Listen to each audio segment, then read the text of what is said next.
بسم الله الرحمن الرحيم الحمد لله والصلاة والسلام على رسول الله وبعد السلام عليكم ورحمة الله وبركاته এখানে এক প্রশ্ন করেছেন যে ফটো তোলার জন্য উনি পুরুষের কাছে ফটো তুলতে পারবেন কিনা। প্রথমটি হলো মহিলাদের উপরে যে মুখটি ওনাদের গুড়াটি অথবা হিজাবটি করা এটা হলো ওয়াজিব। সবথেকে সঠিক আমাদের যে কাউলটা আছে যে কাউল আছে যে কথাটি আছে সঠিক যেটা হলো এটা হলো ওনারা হিজাবটি পরা ওয়াজিব আর এটার মুখটি ঘুরতে হবে। আর মহিলাদের জন্য জায়েজ আছে যদি জরুরত লাগে, যে কোনো একটা জায়গাতে জরুরত হিসাবে মুখটি খোলা লাগে, যেমন বিভিন্ন জায়গাতে গিয়া আইডি জানানোর জন্য অথবা যে ব্যক্তি কথা বলতেছে এটার জন্য করা লাগে, মুক্তি করা লাগে, অথবা চিকিৎসার জন্য, অথবা যে কোনো জায়গাতে গিয়ে আপনার এই জায়গাতে গিয়ে ফটো তোলা লাগতেছে জরুরত হিসাবে, তাহলে এই জায়গাতে আপনার মুক্তি খোলা এটা জায়েজ আছে।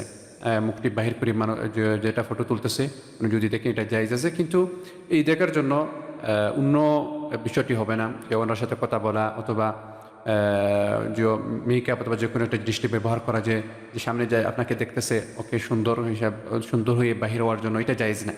এটার জন্য জরুরত যতটুক জরুরত আছে অতটুক হিসাবে আপনি এই কাজটি করতে পারবেন। এটার জন্য মুক্তি দেখেন যদি মুক্তি জরুরত হিসাবে আপনার করা লাগতেছে আর এই ছবিটি তোলাটি জরুরি, তাহলে এই ছবিটির জায়গাতে আপনি মুখটি বাহির করতে পারবেন এই জরুরতের জন্য বাস। আর শেষ হওয়ার পরে তারপরে আপনার যেভাবে হিজাবটি পড়ছেন যেভাবে মুখটি ঘুরি ফেলবেন, এটার জন্য জরুরত হিসাবে যতটুক জরুরি অতটুক মুখটি বাহির করে ফেলবেন।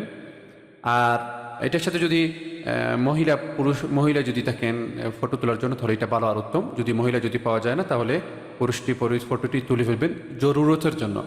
আমাদের অনেক জায়গাতে আমরা দেখতেছি জরুরত হোক জরুরত না হোক যে কোনো সময় সবসময় ফটো তোলা হইতেছে, এটা ঠিক না। এটার জন্য যে জরুরতটি যদি জরুরি থাকে, এই বিষয়টি জরুরি, তাহলে এই জায়গাতে আপনি মুখটি খুলতে পারবেন। আর আশা করি ইনশাআল্লাহ কোনো কিছু হবে না। والله تعالى أعلم وصلى الله وسلم على نبينا محمد وعلى آله وصحبه وسلم।